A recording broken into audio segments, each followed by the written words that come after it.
एकही अट्रॉसिटीची खोटी केस दाखल होऊ देणार नाही. आणि म्हणून जाता जाता पुढे मला 3 सभा आहेत.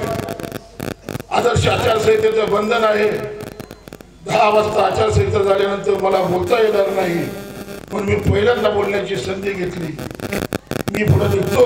जाता जाता बेगमपूर वाशांना कळकळीची विनंती करतो, दादा ओ दादा, पलीकडे माझी सासरवाडी नदीच्या पाण्यात आमच्या तुला सासूबाई सुद्धा येत आहे. 2 किलोमीटरला माझी सासरवाडी.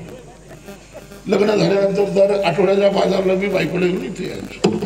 इतकं आमचं आतुरचं नातं बेगमपूरशी. आणि म्हणून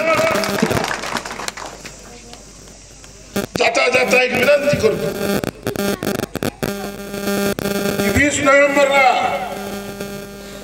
मोहोळमधली दादागिरी, दडपशाही, तानाशाही, झुंडशाहीला मूठमाती देण्यासाठी मोहोळ एक विकसित शहर, मोहोळ एक भयमुक्त शहर.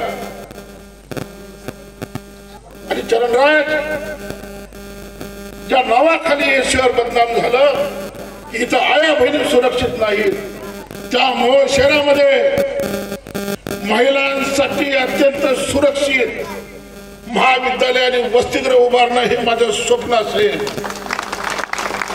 तिथं जिजाऊच्या लेकी, जिथं रमाईच्या लेकी गुणा गोविंदाने नांदतील, एक सेवा करण्याची संधी द्या, अशी आशयाची विनंती मी आपल्याला करतो आणि आपली रजा घेतो. जय हिंद, जय महाराष्ट्र, जय भीम, जय शिवराय, जय मल्हार.